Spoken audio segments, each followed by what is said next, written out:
Hi, I'm Bill. Welcome to CP Talks. As this season is called The Ripples, and we'll be diving into the effects of your choices and the people around you and how their decisions affect you as well. We hope you enjoy it and see value and gain value in it, and make sure to like and to follow, and we'll dive right in. Hey, thanks for joining with us today here on week 6 of CP Talks, The Ripples. Today joining me is Mary Peternel and Paul Peternel, and we're going to be talking through sort of the ripples of what it looks like to walk out your faith, walk out ministry, walk out those things in raising a family and just doing life. So thank you very much for being here with me today. Thanks for having me. Yeah, we'll just dive right in. So I would like to start with, as far as working or being in ministry, is that something that you were both sort of called to, or as a young adult, a teenager, or is that something that sort of in adulthood you sort of decided, hey, that's what I felt like I'm being called to do? Go ahead, you can start. Well, I didn't grow up. So I didn't grow up in a home that it was a Christian home by the stretch of my mom really pushed for the Christian, but my dad was an alcoholic, and so two of my uncles kind of took me under their wing and just fathered me. As a young girl, I loved the Lord, and I had always wanted to make good choices and all that kind of stuff that comes along with being a Christian girl, but I wasn't real super strong on my faith, and I really think I truly got sold out to the Lord probably when I was about 14 or 15.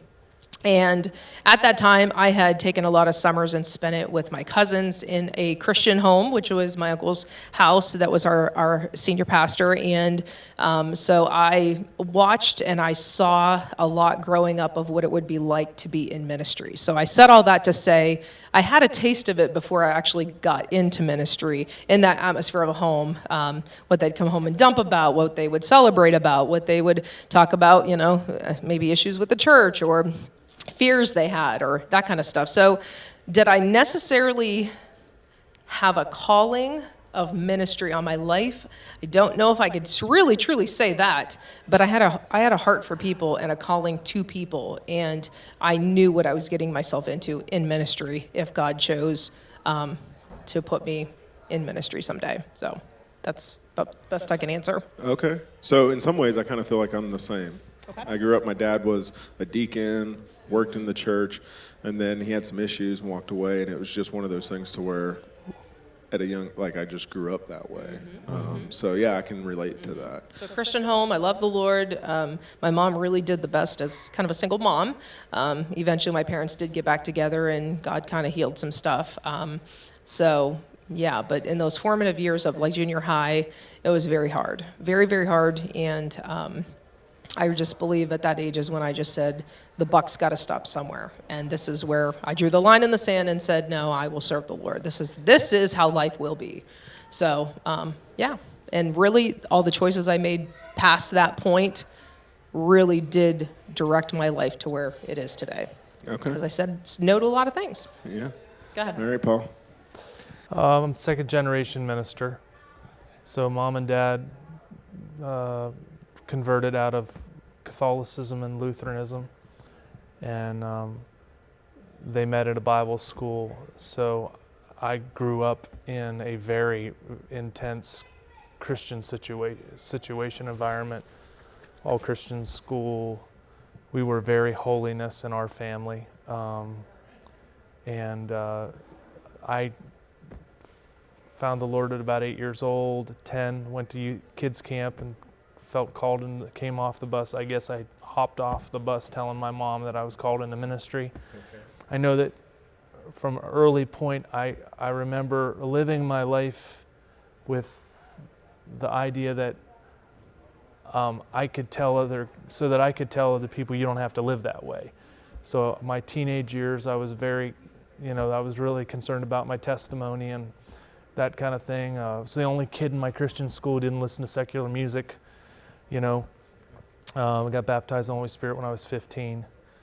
And then I went to, I knew that I was going to be in the ministry, pretty much. You could almost say I was groomed for it, but I felt called to it as well. So, and so I've just been, the ministry has been my life up until, November of 2020. So do you feel like, because I didn't come from that background, right? So my dad was a deacon and stuff, but it wasn't to that level of ministry. Because I think that a lot of people don't understand like the level of ministry that a pastor does versus somebody who helps upstairs or helps in the kids area or drives a bus. It's a little bit different because it almost never shuts off for a minister, I don't think, with certain things. So do you feel like that added some pressure of sort of like you have to live up to that? Or like... Well, my situation was a little different than I think I made it sound. My parents didn't end up pastoring a church until I was, I think, probably a sophomore. After we left the Bible school, I was about 8 years old when we left the Bible school. So up till then, I had been I was like the crown prince, if you would, of the Bible school type of thing. Very spiritually silver spooned, if you will. Okay, but then we kind of went into a wilderness of ministry where they didn't pastor. We preached all the time. Seemed like there was a lot of pulpit supply. We were going to a lot of churches. So the Monday through Friday kind of pastor thing wasn't something my parents did until I was, a late teen. So I didn't really experience that aspect of it. Okay. So the two of you, so you're walking in your calling, you're coming out of your teenage years and you're calling. Where did you two cross paths? Like, how did that come about? Well, as she said, her uncles are both ministers. And when I graduated from Bible school, they had both been taught by my mom and dad. But my mom, these guys really revered my mother. And when her uncle, Terry Bidwell, heard that a child of her favorite teacher had graduated, he sought me out and asked me to come to his church to see, whether I would be the youth pastor, assistant pastor there. This is one thing I never wanted to do. I didn't want to be involved in American church at all. I wanted to go in the mission field. I wanted to be in a foreign country and raise my family outside the United States. Go to people who really needed Jesus, Yeah. Okay. So I got to, when it came to this is exactly what I didn't want to do, but I saw it as a path to do what I wanted to do, because you had to have 2 years of ordained ministry before you could go on the mission field back then. So I figured, well, I'll get there, I'll get licensed, and then put a couple years in, go to missiology school, and off to the mission field. And what ended up happening was I found out that American youth don't know what I thought they knew. They didn't know what I knew, and neither did their parents. Because they weren't raised right in the same environment or atmosphere, right? Right. So that really kind of changed my paradigm on things. She was in the youth group. He was my youth pastor. Okay. My senior year of high school. Yeah, Okay. so all right. Then I went off to college. I will fix this before minds go. Nothing. But when I was a senior in high school, that's when he came to our church, and then I had gone off to Springfield, Missouri, to Evangel, and attended college there, which then he stayed an additional year back at that home church youth pastoring. yeah, so I was 21, she was 17. I mean, that's not even ethical. So I wasn't, there was no way that anything like that was going to take place. She ended up going to Evangel and running into a buddy of mine from college, lived across the hall from me at college. And in the process of that, I ended up on a phone call with him. He says, "Why aren't you going after Mary?" I said, "You're sicko, dude. I mean, come on. The girl, how would she know what she wants? She's the next girl I date, I'm marrying. She's not marriageable. She's not even in that age group. And one morning I woke up and basically I heard, "What about Mary?" And I said, "Okay, well, Lord, and so that was like in November of 1994, and she was already in college. There had been some correspondence that took place from her to me that opened a door for me to correspond back, not necessarily as a youth pastor. And I wasn't writing to her. There's a whole nother background with that, but there was another person involved from the church, and if I wrote to one, I'd have to write to the other.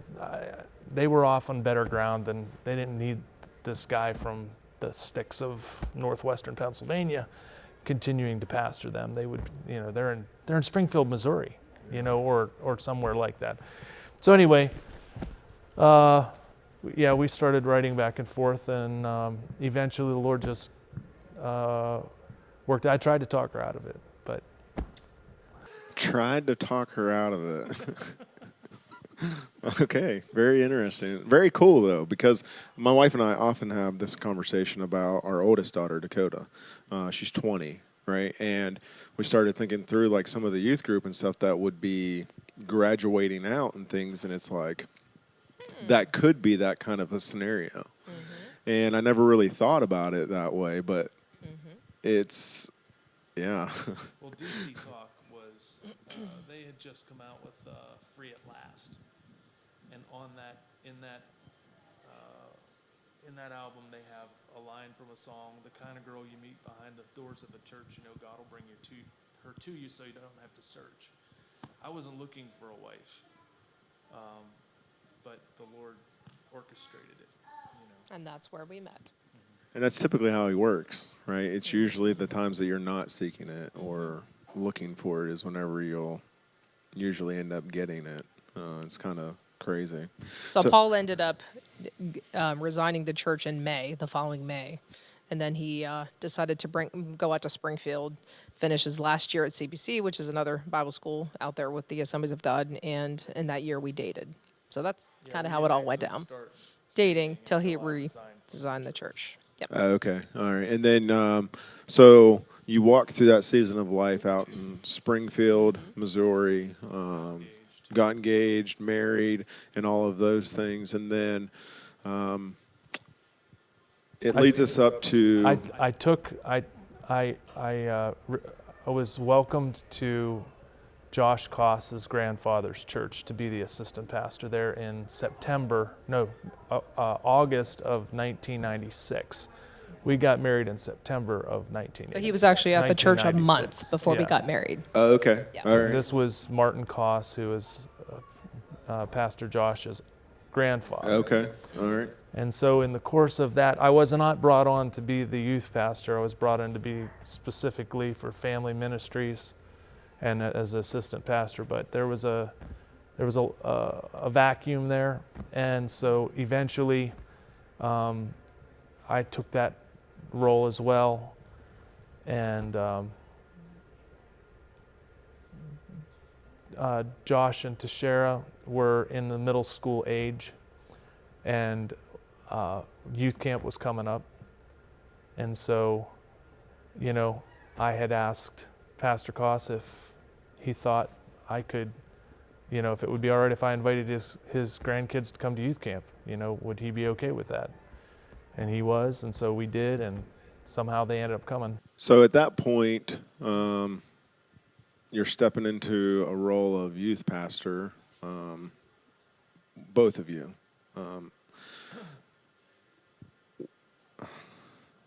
Youth is very interesting because, like, I help with the youth group here, and to watch some of them and to listen to some of them, you don't think that they're picking it up or that they're getting it, and it almost makes you want to beat your head against the wall in some ways, That's right?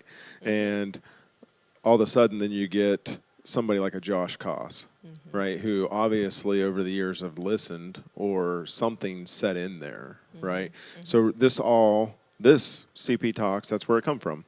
is the conversation that we were having in Ohio Pow as we were walking back from baptism and the ripple effects of one person's yes.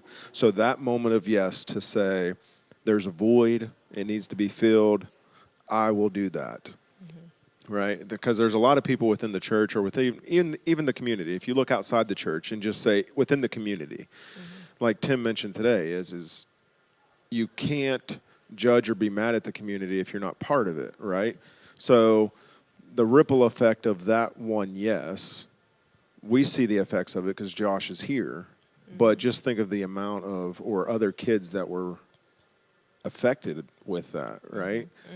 Not to put you up on a pedestal or anything, like I'm not trying to do that, but it's just. And it's true because there were, we had such a heart for our teens. We loved our teens.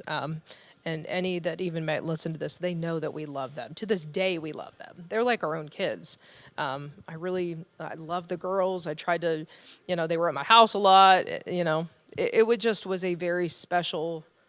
I had such a heart for teens. I really believe God gave us that. But you're right. Teenagers, I have 4 kids. I get it. And then some people are, like, oh, I just love that preschool toddler age, or I love the infant stage, or that was draining to me. I love teenagers. I love them. I really do. And so at that time, I just think that we just seen it as a need. It was more a thing on our plate, but we just thought it was worth it. So. Yeah, because it's almost like my wife and I were having this conversation yesterday, almost about like coming alongside of them as mom and dads in the faith, right? Because a lot of the teenagers, they don't necessarily have that kind of environment, right? Which you encountered that and realized that, right? After you realized that some of these teenagers are, you didn't learn what?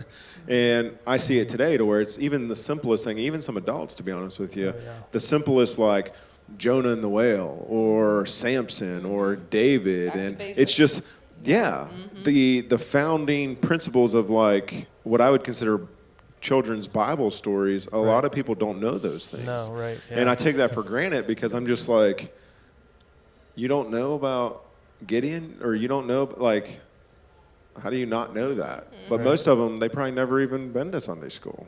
True. Because some of the youth that we have, they didn't. They just started with our youth group. And there's a lot of, you talk about physically fatherless children. They're far more spiritually fatherless children. They have no one. Why did I know all those stories? Her aunt was my kindergarten Sunday school teacher. And every story she tried to tell, I guess I was a snotty kid. I already know that. Because, it was considered, that this is what parents do. Christian parents teach their children. Of course, education altogether has been given to somebody else. We're responsible for the education of our children, whether it's, in our secular education, as we might call it today, or spiritual education. Fathers are responsible for that. We're the teachers of the home. We're the ones who are supposed to instruct in the nurture and admonition of the Lord. So that's missing. I would agree with that. So youth pastor at Josh Costa's grandpa's church, married, newly married. Walk us through what that looked like to do ministry at that level, newly married. I don't know when children came on the scene for y'all, but like what that looks like, because I noticed with like our young adults and with our church as a whole, it is a lot of young adults with young children, and it's like, what would you say to somebody like that says, hey, I feel like I have that call, but here I am with what some would consider baggage, or already made these choices, so I can't really do that. Like, what does that look like? I believe that God can use just the simplest of hearts, that even if you don't even have a deep walk with God, if you have a hunger and desire and you love people and you love God, all that stuff meshes. It just meshes. And God is just looking for a willing individual who will want to serve him with their whole heart. And part of that is serving people. So, yes, it was very draining. When we first got married, we didn't have kids for couple years. And it was a very lonely time for me, if I'm just going to be very honest. Paul was, getting established in ministry.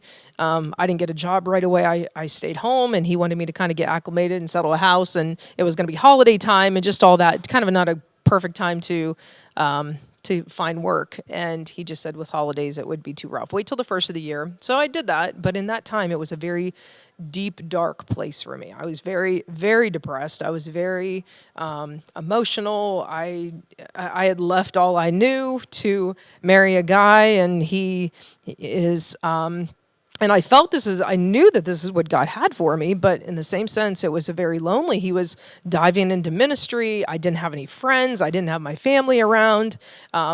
We were in a very elderly church. And so there wasn't a lot of young families there. That was our reasoning for coming, is the church would eventually die off. The church needed to kind of reboot itself and bring some young families in, but they weren't there yet. And I didn't have friends. So it was a very dark, hard time for me, very hard. So did you find yourself like getting more into the scriptures, more praying? Like, what carried you through that? I mean, like, I did. I stuff? had my normal just devotional and prayer time, and I think I do remember there was always a praying without ceasing kind of a thing. So that's how I find myself even as an adult.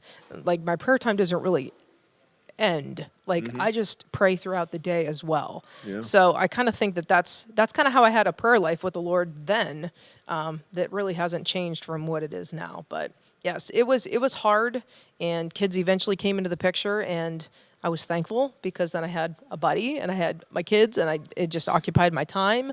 But I was a stay-home mom and raising 4 kids. That's a whole dynamic in itself with ministry. Yeah, believe me. My wife raises 4 kids, and it's like, holy moly. Yeah. Like, I'm glad I go to work. Yeah. I've told her many times, is it- like, mentally, I know. You got house, you got laundry, you got chaos. A lot of people, and that is one thing I do want to be very clear about, though. A lot of people in ministry feel like their kids are glass houses. And I don't think either of us would really say that a whole lot. I believe the churches that we both were at, they loved our kids. Especially Jeanette's church, it was a beautiful thing. Our kids were little, and they just had extended grandparents everywhere. They really wanted to see our kids do well, and they fed into them and loved them as their own. So that blessed us as a couple, that our family was so loved. So I think that definitely established a good relationship and rapport for our own kids, where they loved to come to church. Like, they loved the grandparents. They loved, they didn't know any different. They were very loved and cared for. Okay. Now, Paul, from your perspective, because you were the one at the church, you were the one grinding, I guess, if you want to call it that, and trying to, like she said, establish yourself. Like, from your perspective, what did that look like? Well, I guess in background, my mother is a hardworking German. Okay, and she really was kind of the more of the driven person in our family, very driven person. So I think that's what I saw. I saw this person who was driven. Mom always worked outside the home. It wasn't like I came home from school and Mom was there or something like that. Yeah. Okay, so I think inadvertently I got this model. And now I'm the man, of that I need to be working. I need to be putting my time in. And so from the very beginning, that was a trouble spot for us, where my wife was expecting a husband, but I was prioritizing ministry. Our kids, like she said, they kind of saved us in a way, because now the attention that she was looking for from me was able to be, redirected, and I was kind of left alone at that point, so to speak. Yeah. So I mean, put in a lot of hours. It's a ministry is. I was thinking about this morning. Like you talk about, you're in the gas. Yep. Okay, so. I've been on flights where guys are flying home from this area to Texas, and they'll be gone at home for 2 or 3 weeks at a time because they've been here for how many months? Yeah, okay. And, that's a lot what ministry is. It should be treated like that because you're really on all the time. There isn't any time off because you take your work home with you, you take it to bed with you, you get up in the morning, it's with you, and whatever you had yesterday is just going to get more today. It is a 24/7 thing. There's no shutting it off. And if you're driven, it's even worse. Yeah, so the wear and tear of that, right? It's almost like I think of it like you're a rock and you're in the water and you're trying to hold up to the weathering of the water around you. So mentally, for you both, how do you, because whatever he would bring home, you would deal with. You might not deal with it firsthand, but you're dealing with whatever he's bringing home. Right? Because like my wife does the same thing with my work, right? Whatever I bring home, she's dealing, sometimes it's regurgitated and it's not very pretty. Right. So at the end of the day, ministry is the same, right? So what allowed you to sort of push back against those ripples to say, I am doing what I'm called to do, and you're not going to beat me up like that.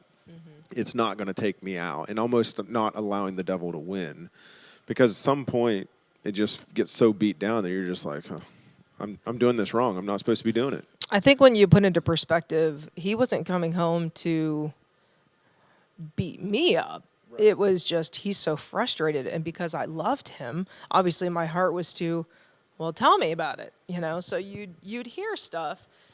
I think the harder thing for the wife's perspective is not getting a view of people.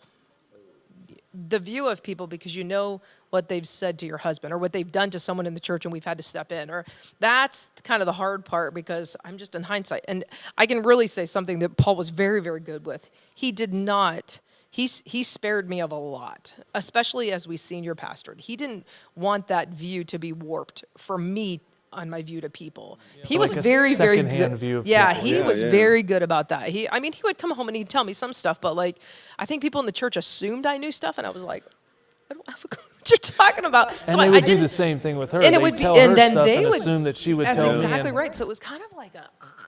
But like half the time I was like, I want to be naive. I want to love people. I want to love you. I don't want to know your dirt. I really don't. But if you talk to my husband about it, then we'll keep it at that, and he knows, and he knows how to pray. But necessarily he did not come home and dump on me all the time for me to know details. I didn't know stuff. So there's a good and there's a bad in that. There's a perspective of, well, he was trying to protect me from getting bitter about things, but in the same sense, there'd be other times because I loved him, I wanted him to share stuff. So I guess that's where he just had to pick and choose what was wise to say and what wasn't. Yeah, because that would be hard to do, because even my wife and I would do the same thing. And then it's like, we'll have friends over and they'll bring something up and they're like, yeah, I told Nina about it. I assume she told you. And I'm like, no. Yeah, like, we don't just sit around and like talk about. Sure. And I'll be honest with you, I'm a fixer. Yes. Okay? So I basically told Mary, because people will tell you things. People say they want you to keep it confidential, but they don't really mean that. And so they expect that you ended up telling your spouse. And because we are one. Yeah. I just told, I'll be honest, I told Mary, listen, if I can't do something, if I'm not supposed to know, I don't want to know. Yeah, I don't want to act. Well. I don't want to act differently about it. I don't want to. Look, I can pray about it, but I'll tell you what, just praying about stuff can be frustrating. I'll be honest. Without action. Yeah. Yeah, because honestly, it creates, if you look at it from the perspective of like ripples and stuff, right? It creates you to cause ripples in things that exactly right. Maybe they had an off day, maybe they're emotionally, you don't know what the whole situation, and now you're got like you were saying, a different perspective on that person. And to be honest with you, once I get that for myself, it's hard to let that go. Right. And then all of a sudden it's especially when people hurt your loved ones. They're putting it on them, and they're if my mama bears will come out, if I know that someone I love is getting hurt. So, yeah. as a husband, a father, and a minister, obviously that's a rippling effect on you to pick and choose and to not necessarily push your wife out or not let her hear or know those things, but it's almost like you're doing it alone in some ways. In some ways. Like, is that an accurate? I don't know. Yeah, I mean, Did you have like a network of other pastors and things? Like, how, I guess. You forget he comes from a family of ministers. Yeah. All Okay. his Oh, yeah, siblings okay. were That's- ministers. All yes. his parents. Okay. So he definitely had a sounding board, and some of them live far away, other states away. So like, it's not like they know who we're referring to, but could they dump, or could they get advice, or could they like? Well, it'd be they're more never gonna about know like them. advice seeking, Yeah. right? Because obviously you're going to know things or find things out, and it's like, I don't know how to handle this But situation. God puts people in our path in order for us to also have wisdom. We grow in wisdom too from the scriptures and Yes. stuff, but God uses people. So, yes, I think his family really was that a lot I had too. I think other people in positions like I was in, other assistant pastors. I mean, other people my age that I came across in ministry and found reason to respect. Those are the people that it was other ministers. Really, I didn't discuss too much with my own siblings or I might talk to mom or dad about it. I can pretty much know that whatever I think dad's going to tell me, because we think exactly the same. So I'd get mom's perspective, but mostly I was talking to other people that were in the same situation I was in, and that's really where I think my greatest strengths were where I was girded up. Okay. So, with the perspective of seeking good counsel and the ability to know those people, like, how would you pick and choose who those people are? Like, how did you know, like, hey, I can talk to that person and they're going to support me without stabbing me in the back and going and spreading it all or looking at me differently or those kind of things, right? Like, how do you know that? I don't know that was that the trust thing was. Here's what I looked for. I looked for somebody who had a high view of Scripture. Okay? Yeah. The people who I trusted, the people whose counsel I trusted, were the people who had a biblical basis for what they were telling me. I'm not a fad guy. I want to know, what does the Scripture say? And so the people who would give me biblical counsel or could help me reason through the Scriptures, or because a lot of these, a lot of the things that we have are where what's black and what's white, almost muddle into gray. How do you deal with that? Yeah. Okay? Yeah. And that's where you want to get with people who have trained themselves to handle the Word of God. And so usually those same people, as I found, were people of integrity across the board. So, it just kind of was a package deal you got with them. And I've always gravitated to people who, even outside of the fellowship that I'm a part of, okay, the people who had a high view of Scripture. I have Presbyterian friends, I have Calvinist friends. We don't agree on theology, but we agree where to go in our discussion. So that helped me I could trust people who trust the Scripture, I guess is what I would say. Okay. So the ripples of pushing people towards Jesus and the basis of Scripture itself, right, it's almost like praying and reading your Bible. If it's not done, you don't grow. And if you don't grow, then you stay a babe forever. And that's not what we're called to do or what we need to do, right? And you can't do one without the other because it's just as ineffective. So listening to you talk through, like, seeking out people who are based or founded in the Word. It's good advice. So I hope that anybody that's watching or listening, like, that's really where it has to start. So like last week, our episode was on the ultimate yes to the one question that we all have to answer, and you personally have to answer that is your salvation, right? And you have to do that. You can't do it for your parents. You can't do it for your kids. Your kids can't do it for you. It has to be you, right? And that's your personal decision. So I'd like to talk a little bit about your kids. Mm-hmm. And I've had the pleasure of meeting two of them. I've met the other ones, but I do more life with the two of them. And it has been a joy, honestly. So for me, prospectively, watching them, listening to them, I don't know if you want the credit or not, but they're good kids. And they're a lot of fun, to be honest with you. And you can see the love and the passion. So how did you go about keeping church and Christianity real and relevant and almost like fun, to where they didn't turn out like most ministers' kids? And what I mean by that is there's such pressure put on them, or they're in such a glass box that most of them crack, or they turn into the one thing that their parents didn't want them to be. And it's like, I don't necessarily see that. Obviously, you probably see a little bit more than what I would see on a Sunday, but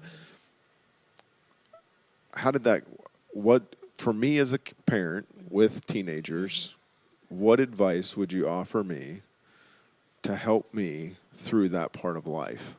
I think it's kind of something, because I just had this conversation with one lady this morning. Same thing, is that as long as they're in your home, you still have that potential to make an impact in them. I think my biggest thing was that making sure my kids experienced Jesus in a real way, to own their own walk, to get them in services or send them off to conventions and camps, and to make sure our youth loved each other, and there was a basis there, like, for them to be able to grow in. That was such a big deal, that because I believe that once they experience Jesus for themselves, I don't have to fight it. They experience it for them. They know themselves. So encouraging, Christian atmospheres or Christian colleges, or, whatever the case might be. We did that with all our kids. Necessarily, they don't have to go to a Christian school, because we also want them to be leaders in the world of being a Christian. But that all does help as well. So I think that'd be my thing, is as long as they're still in your home, there's that potential that they can be pushed to know Jesus in a real way before they're on their own and having to make their own decisions. And me as a parent can help provide that atmosphere for that happening. Yeah, it's almost like it has to become real to them. Yes. So that's what I tell my kids is it's like, is it your faith? It's not your friends at youth group. It's not mine. I said, because I might not always be here. So it has to be your faith. At that point so I got the honor of doing Dakota and Nina on this show. Mm-hmm. And I got to ask Dakota what that moment of it becoming real to her was. Mm-hmm. Because until it became real to me, it wasn't mine. Mm-hmm. Right? And just to watch some of the things that my oldest one gets to do and what she is doing, it's like, it's not me. I promise you that. She's doing phenomenal, though. Some of the stuff she's saying. Of you two. It does. I think that my dad was very clear on one thing. You don't belong to anyone else but this family. God put you, He made you my child. Therefore, I am the one who will answer to God for who you are, and you will live the way I teach you to live. Mm-hmm. We learned what the word holy meant. We were separate. We didn't do what the other kids did. My parents didn't allow us to participate in the sports we were never going to miss church for any sporting event. Okay, at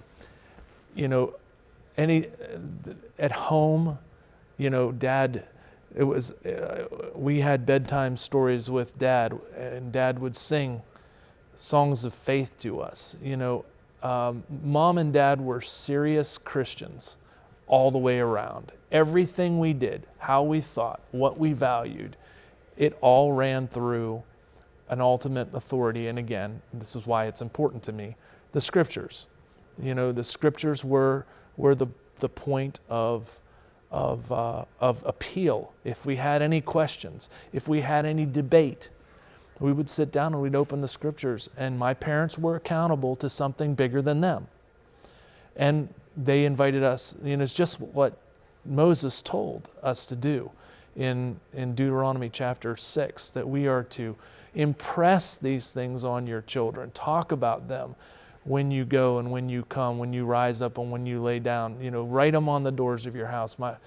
My parents took the calling of God serious, and I saw that modeled, and so I laid the same thing down for our kids. Every day we were in a school district that pretty much allowed us to have about 15 minutes of time with our kids each morning before they went off to school, and we read the Scriptures together every day.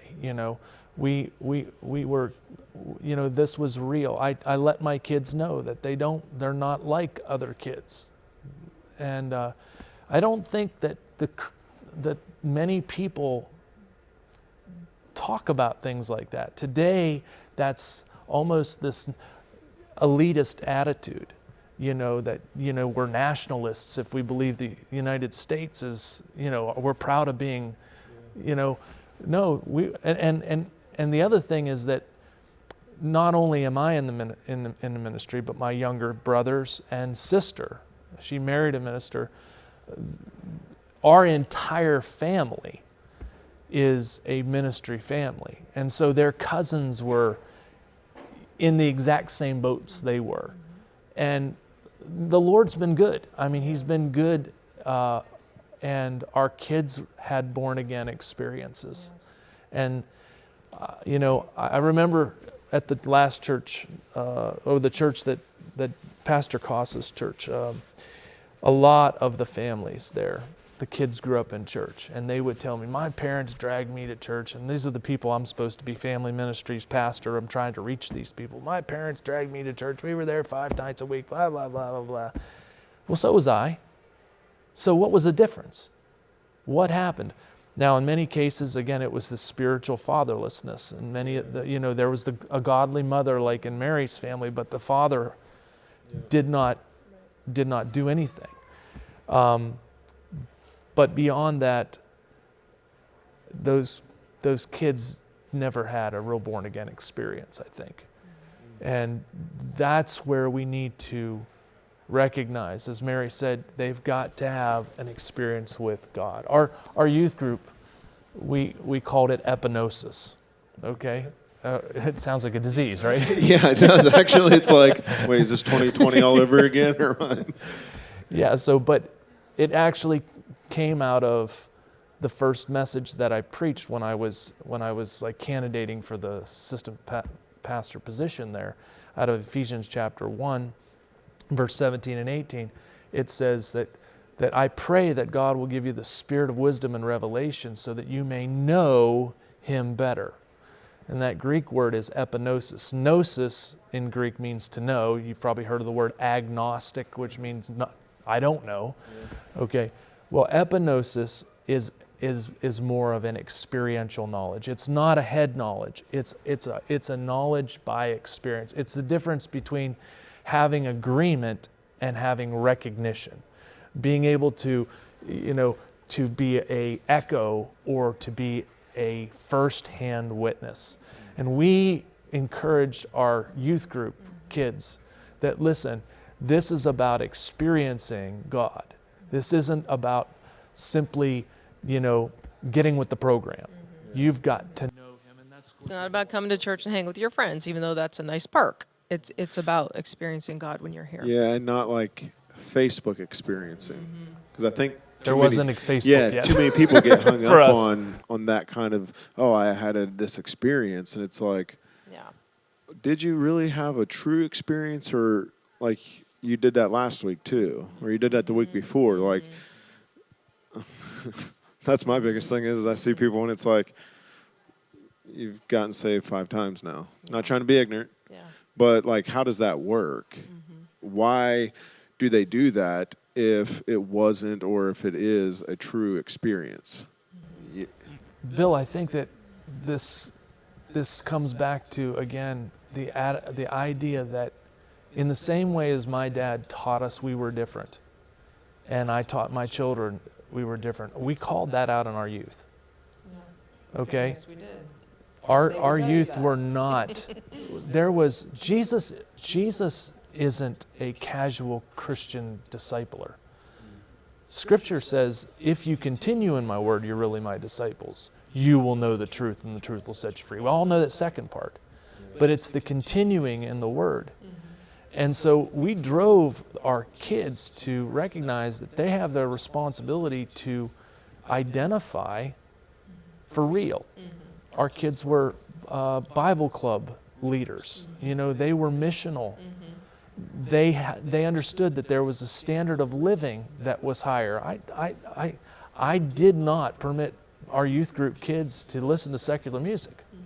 Okay, there's a whole culture that you're affected by when you listen to these things. You're not just listening to music. You're entering into a culture, and you're in community with people over the basis. See, and that's what youth group does. Youth group, Christian youth group, is where your kids can get into a community of people who are following Jesus. Every parent who thinks it's more important for their kid to be at that sporting event than the youth group, or the parents who, God forbid, they punish their kids by not allowing them to come to youth group. Hey, listen, there are definitely, there are temporal reasons for kids to want to come to youth group. But let me tell you something. The most important relationships that kids need outside of their home is another Christian kid. When in our last church, there was one family, okay, really one family, and there was a young man that was my oldest son's age, relatively my oldest son's age. There was another one my second son's age, and there was a girl who was around Marissa's age. And truthfully, we didn't get a whole lot of people. I wasn't the youth pastor, we didn't at our church. But that relationship, those relationships were enough. God used them enough. They were intense enough, Christians, that they really were the salvation for our kids in a place where there wasn't a great, a real strong youth group situation. So getting your kids in among other Christians, prioritizing them being around Christians their own age, okay? Shoulder to shoulder with other people they go to school with, where they can identify in the halls, that kid's a Christian. He goes to my church, or he goes to this church over here. Knowing who the Christians are. That was another reason we so emphasized Bible Club, was to pull the Christians out of the closet. Because they're in the school, but they don't know that they are supposed to identify. They're supposed to be separation of church and state, don't you know? And this is garbage, okay? But you need to cause the Christian community in the school to identify with one another, so that they know who they can lean on, who they can trust, who they can look to. And quite frankly, also who can then call them into accountability. Goes back to your idea of the ripple effect, even amongst them. That's rippling. Yeah, because it allows them to really to one, be honest with themselves, right? They don't have to play the, here's what I am on Sunday here for 2 hours, and here's what I am for Wednesday night, or here's what I am for Thursday night. But I can be like that all the time because, like you said, accountability. They know that Susie or Johnny is going to see them in homeroom on Monday morning.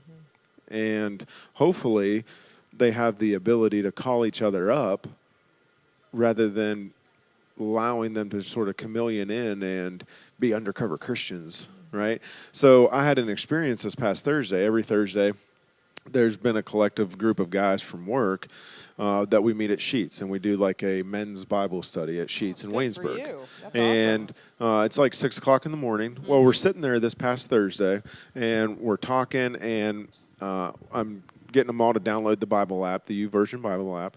And I said, if you go in, you can add your friends based off of your contacts.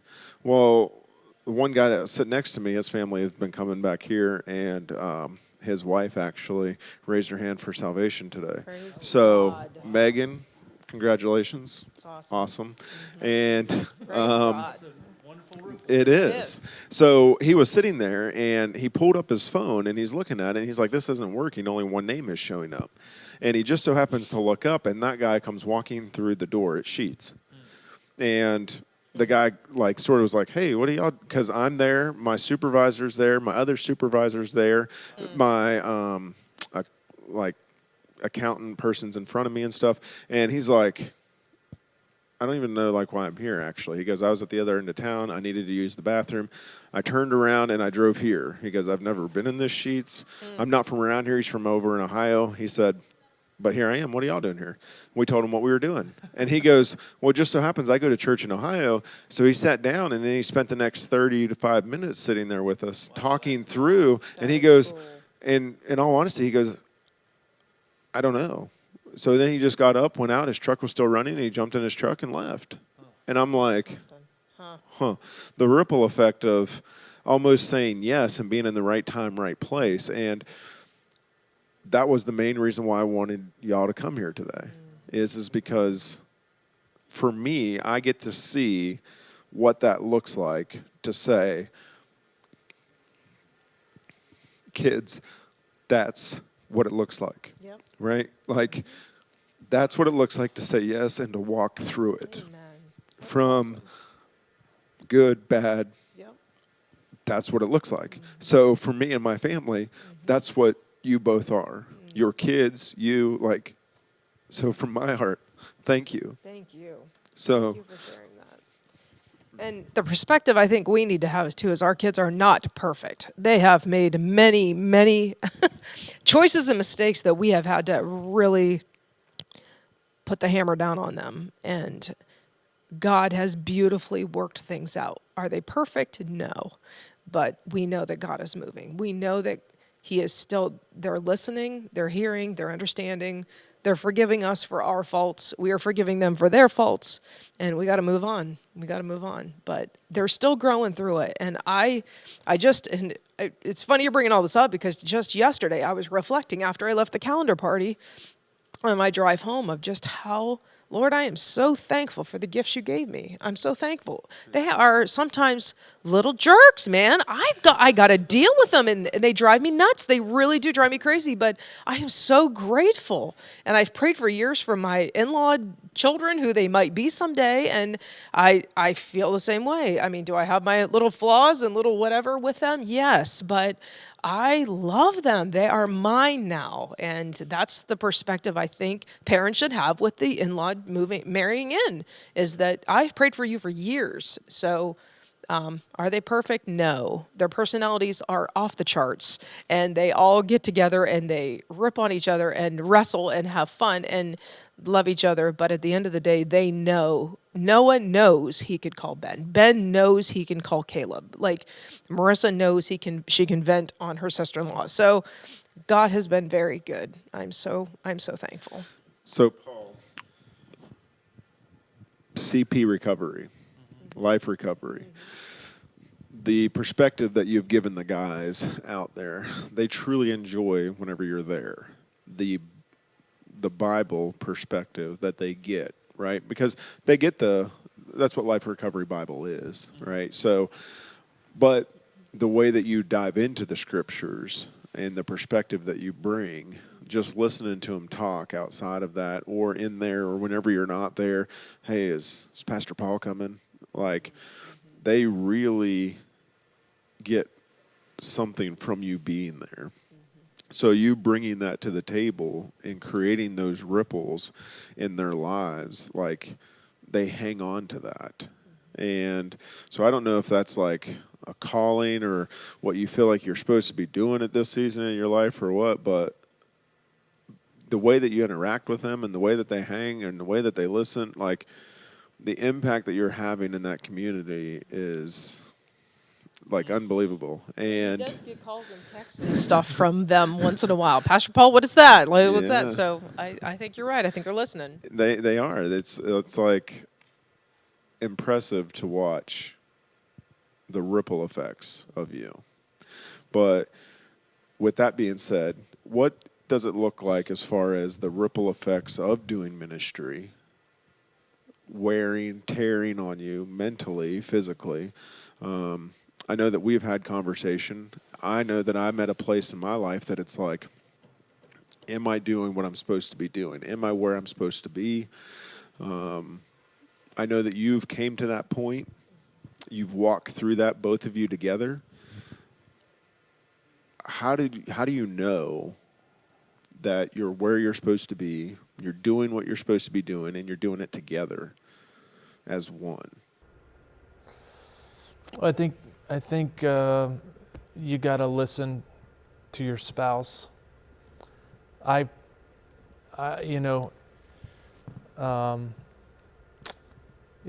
think God gives your spouse, the people that God puts in your life are designedly to be there.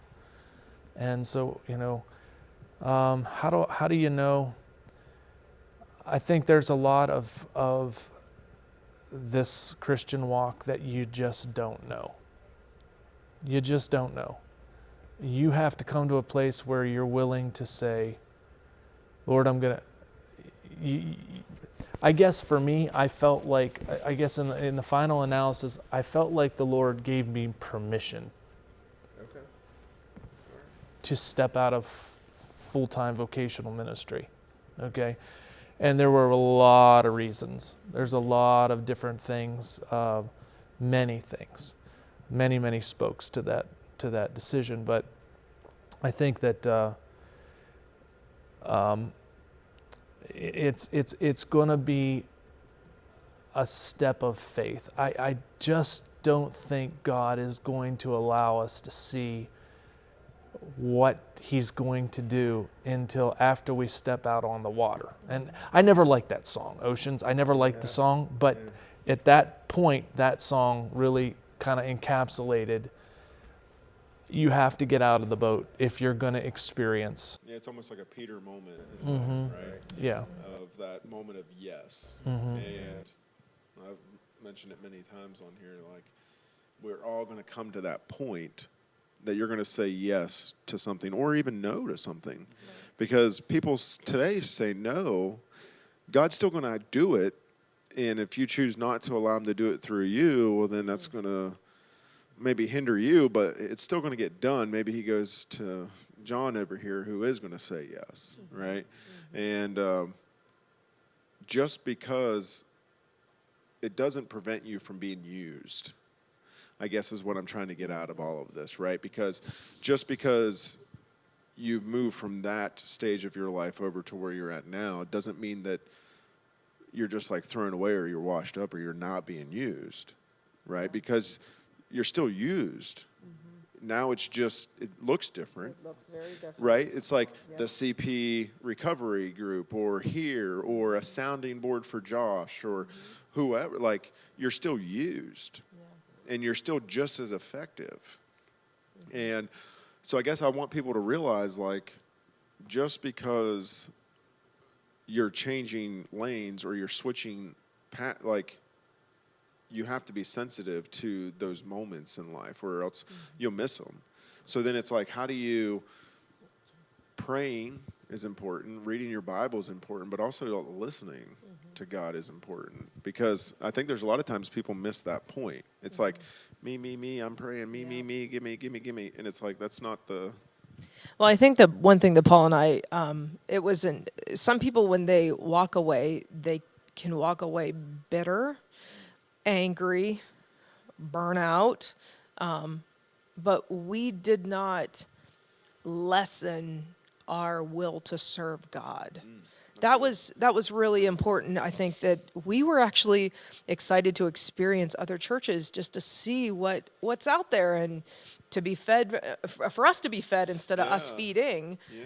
So I think that was actually kind of an exciting time for us, just not knowing where the Lord would have us. And we visited many churches, many churches. And I think in December is when we first came the first time.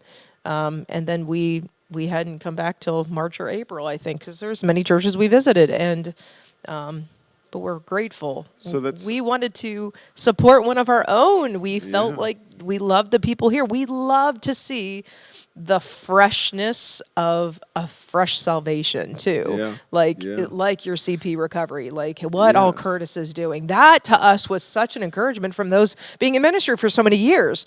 But that to us, we saw fresh meat. We did. It just really stirred us. We were excited about it. We're like, that's so refreshing to see people who were burnouts now praising God and tears streaming down their face. That was refreshing to us. So, that was, just wanted to put that plug in. Yeah, no. Faith is risky. It is. So, to the question of how do you know? It's not what you know, it's who you know. And if you really trust in the Lord, you've got to give him the opportunity to prove himself. That's right. And the only way the only way God can prove himself to you is when you put yourself in a position, in a sense, that he has to. I'm a cautious person. I'm a cautious, calculated, first child, safe, submissive, follow the directions, err on the side of I'm going to always err on the safe side. And so, but faith is, and that was one of the things that I had gotten to a place where I didn't need faith anymore. In a sense, I was established. No one was going to move me out of the position I was in. I felt like I had such confidence of the people that they would hardly disagree with me. Over 12 years of being there, they knew what they were getting. They knew who I was. And I felt too powerful, and I didn't take faith in that scenario anymore. And when you get into a place where you're that's a place of complacency. You get into, this life is a life of faith, and faith involves risk. And I'm still learning that. Okay? So, how do you know? I think if you're erring on the side of stepping out in trust of the Lord, all I can tell you is that the things I was worried about, he more than took care of them, beyond anything, and in just crazy ways, like the whole testimony of how the Lord has provided for us. It shouldn't be. But I also think that we needed God to do that. We needed him to prove himself and show himself after all the years of serving him and doing ministry. And I was 150% confident that he was not going to let us fall on our face. I was so confident of that. God, we have served you so faithfully, God, you're not going to rip the rug out from under us now. You are going to prove yourself over again. So, and he did. And he has. And we're still learning. We're still learning about the faith. And it's portion of it. It's a risk. It is a risk. It's still a risk because, all of my identity, all my life has been tied up in, my world is the things of God. I can't get away from this. I go to work every day and I want to know, how am I impacting these people? What can I do? Who can I, how am I going to be an effective Christian in this context? And how long am I not Pastor Paul for real? Those kind of things. And the only thing I could say about that is, and I remember I spoke to one of our high school graduating classes about it. You know, Jesus was 12 years old. He was ready to do ministry. He thought it was time. And for 18 years, you don't hear another thing. Yeah. And then in 3.5 years, everything you and I benefit from took place. Yeah, I kind of feel like, in a sense, I'm in a place where Moses was. You know, Moses thought he was going to be the savior. All of this grooming that he experienced during the first 40 years of his life, where he was benefited from the greatest education and the greatest connections the world had to offer him. At 40 years old, he thought he was going to be the deliverer of his people. And then for 40 years, God sent him out to do what all those people, that whole society, they considered it an abomination to be a shepherd. Yeah. So literally, he went from being everything he thought qualified for it to being the very thing that would disqualify him for in any way to have any kind of a voice in Egypt. And that's when God called him to go back. Yeah. Wow. So in a sense, you know, I'm working through disqualifying, so to speak, so that I can qualify for, you know, whatever it was. I have to say, ministry has been frustrating for me. It's been a very frustrating. I've not seen what I wanted to see.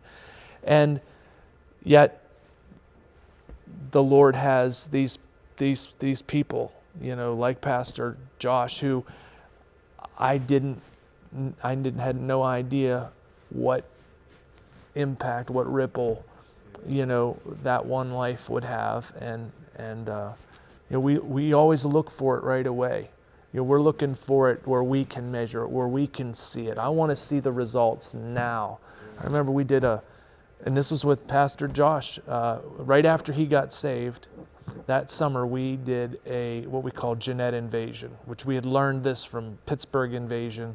We'd gone on these missions trips for a week and go into the city and do Bible, like vacation Bible schools in the park, or do clean up somewhere, some act of service, you know, that kind of stuff. So we decided we were going to do one there, and Josh stayed. He was kind of hanging out at his grandparents', and he joined us. I'm telling you what, that kid hit the ground running evangelistically.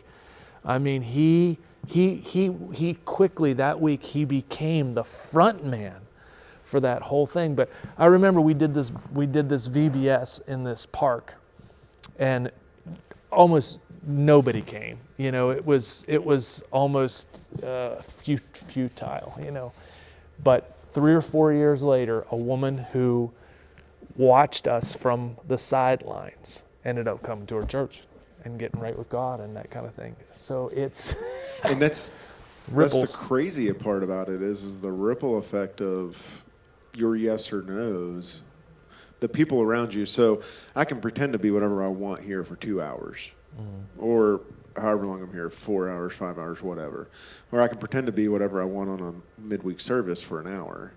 But it's really outside of here that qualifies to say, I am the church, or I am being the church, or I am living my Christian walk, right? Because that's where the rubber meets the road.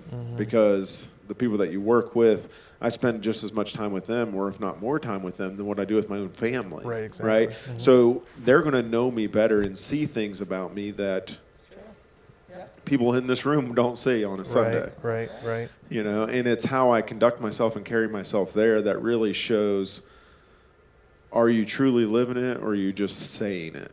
Yeah. Because there's a difference between words and actions, right? And yeah, it's been interesting to get to take part of the ripple effects of the both of your yeses, because it's both of you. I know it's always Paul, but both of you did it, right? And yeah, it's neat to see and to be part of that journey. Ultimately, his grandparents or other people played a part in that. But at the end of the day, you were part of that yes and that ripple effect that helped carry him through certain points in his life. So, not to play anybody else down or anything like that. Yeah. But at the end of the day, you get to play a part in that, right? So it's just like the youth group here or the kids upstairs and things like that. It's like Dakota or Emma or Nina or myself with the youth group or the kids upstairs, the ripple effects of what that's going to look like 20 years from now.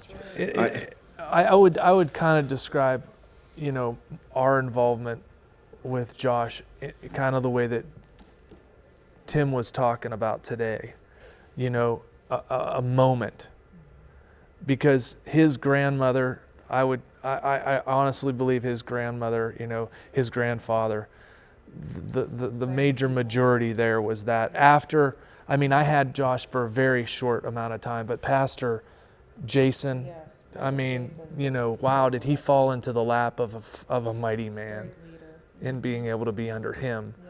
And so, I did want to qualify, that part of our involvement. The other thing, if I can just run back to something, I made a strong statement about sports and things like that. And I want to, sports is an idol in this country, okay? It is an absolute idol. It's probably the greatest idol. You can't come to church on Sunday morning without hearing about it, okay? Yeah. Okay. Yeah. And it's on people's mind. I love football. Okay, I have been a football fan, and my kids playing football I didn't get to do it, so it was kind of like a vicarious thing for me. But my parents were very concerned that I was allowing my kids to be in the things that they didn't allow us to be in. But we held the line. We held that line of no, this could not interfere with the things of God. Sports is fun, it's great and all that kind of stuff, but it can interfere with things of God. So, when we signed our kids up for football, they understood that even that was going to be, it was going to be subject to the things of God. So we told them, look, our kids can't play on Sunday. So if you're going to need our kid to play a game on Sunday, we're going to tell you now, we will not be there. If the whole team has to sit because you don't have enough, we're not going to be there. Yeah. Our kids are going to be at church. And you would think that would have hurt them. But when my kids got into high school, the Lord blessed them and their willingness to cooperate, and they're not wanting to. I think one of the things that I think what my parents didn't want to deal with, they didn't want to deal with the politics of other parents being upset with them, or of us being upset with our parents because they weren't letting us play. Yeah. We never got that from our kids, thank God. They didn't get upset at us when they didn't play on baseball on Wednesday nights because they had to go to church. And our kids they weren't held back. The Lord blessed them in high school. They were at starting positions, broke records. The Lord gave them great football careers. And I believe that part of that is because football and sports was also subject to second seat in the with the things of God. I really feel strong that somebody needs to hear that. Okay. Yeah, because really that's one of the debates or the things that we talk about the most with like the youth group and stuff. It's like, hey, you're going to be here Wednesday. Well, no, I got volleyball. Mm-hmm. Okay. I grew up the same way that you did. We weren't allowed to, nothing interfered with church. Like if they were having revival and it was throughout the week, you just weren't going. So I was raised Baptist, and it was a very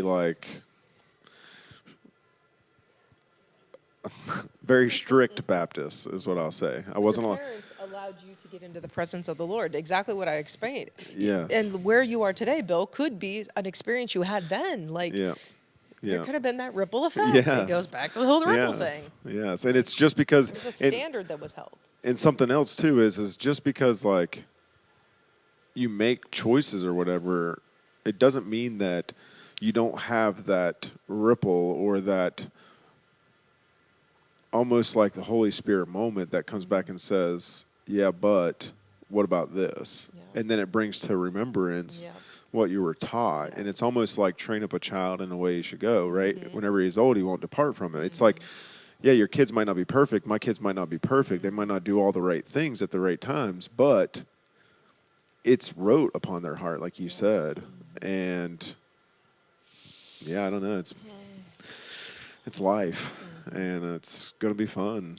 And I don't want to keep you super long. I do appreciate y'all definitely coming out. But from, I guess one last thing is for anybody that might watch or might listen, because this is wrote and really kept forever at this point, right? So anybody else that would be walking through ministry right now or on the fence about ministry right now, what words or what encouragement would you give them to sort of walk that out or to take that step or to stay healthy within ministry, or how to stay healthy? That any type of encouragement? Or I'll say this, I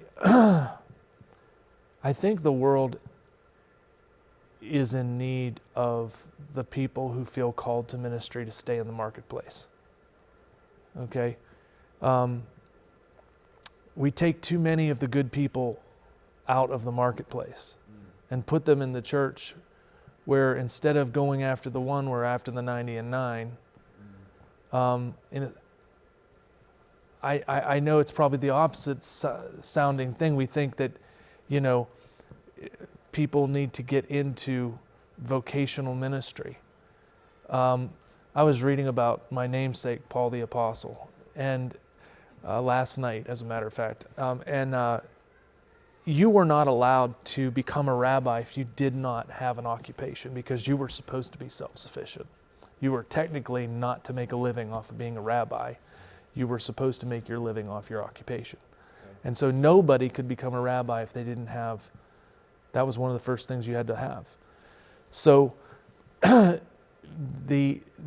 Paul the Apostle, we tend to think of him in full-time ministry, but you read different things in Acts, and you'll see Paul makes reference in some of the epistles to the fact that he's providing for himself and for others while doing ministry. So I think that we sometimes glorify ministry as being a position, okay? Where ministry is being an influence in the sphere that God has put you in. Now that doesn't mean that God doesn't have some specific thing, but I honestly sometimes feel like I'm a pastor to the guys that I work with. It's the same thing. I see these guys every day. I'm concerned about what's going on to them. I would like it to become more where they're looking at me to that, in that degree. But I have had some occasions where that's happened. But I would say that if somebody feels called into ministry, I would really encourage them to, before they step into a full-time vocational pursuit, make sure they have fruit already. Like they're already bearing fruit where they are. The idea that once I get in the ministry, I'm going to start bearing fruit, I don't think it works that way. If you're winning people to the Lord at work, you're winning your family to the Lord, you're influencing people. God has given you favor. People are drawn to you. You are, this is who Pastor Josh was. I was on the committee that invited Pastor Josh to be to this experiment that is now called Crosspoint. And he was in the secular marketplace. That's where his circumstances had forced him into. But he was making a difference. A lot of Pastor Josh's influence comes through cutting hair, right? Yeah. That's absolute. How many people have, had their ears lowered and found their heart lowered as well? Yeah, because that's probably where he could be the biggest influence, to be honest with you, because he's relatable at that point. Yeah. And I think that's where, once you elevate, if I could use that term, to this status of being up here and being that sort of shepherd, people all of a sudden treat you a little bit different. Oh, and absolutely different. Oh, that's true. Yeah. So from that perspective, being a barber or a Uber driver or FedEx or working in the oil and gas. It's like I'm relatable because I'm toe to toe with somebody that's turning wrenches, listening to them talk about their family issues or listening to me talk about my family. Like I'm relatable at that point. Right. You serve the Lord. Yeah. You are employed by God. Wherever you work, you're employed by God, whether you're employed at a church or you're employed in the secular marketplace. And your income is God's provision for the mission that He has for you to do. Yeah. One thing I would say is that it was a statement that I really, as my kids began to consider what they would do in their future, like latter years of high school and stuff, and I used to always tell them the visual of, you are the ship and you are in the harbor. God cannot move you when you're sitting in the harbor. You just got to get moving. Get moving, and God will steer you where you're to go. If you end up going a little to the left, eventually God will, somehow, God will steer you where to be. But you have to get moving. You can't sit still. And I think all of my kids have heard that 1,000 times. So, and that's what I would say about ministry too. Like, you just gotta, maybe don't worry about getting elevated to the senior pastor position or another position where you're at in your secular field. Get moving. Get moving where God, start speaking to that person next to you. Start reaching out to someone. Call and text someone. Show a heart that you have a heart for people that God has given you and that you want to minister to someone. So get involved in your church. Get involved in someone else's life. Get into the dirty, the down and dirty, which you have to deal with people. And you have to show the Lord you're serious. And really God will use that ship once you get moving. Leadership, the ability to lead, is vitally needed in the church. Yes. We don't need more speakers. Yes. Okay? We don't need people who, we need people who know things, okay? Yeah. But people who know things need to also be leaders. They need to have the ability to influence other people. I'm weak on that area. Josh is very strong, I in my opinion, in his ability to influence people. I hope that, what I know I can couple with what his leadership is, and we can make a better product. But if you can't lead out there, don't try to be a leader in a church. You're just going to take up space. Ask God to develop your leadership where you are, and because those are the people you need to influence anyway. That's good. So again, thank you very much for coming. Thank you. Thank you for being here. And again, as the challenge I put out last week, I hope that you're still finding yourself reading and praying. Still a 30-day challenge that started last Sunday. So we're 7 days in. I hope that you're sticking with it. And join us next week. Thank you. Hey, thanks for watching, and we hope you enjoyed this week's episode of The Ripples on CP Talks. Make sure to hit the like button if you enjoyed it, and make sure to follow along as we'll be bringing a new episode every week. And again, thank you, and see you next week.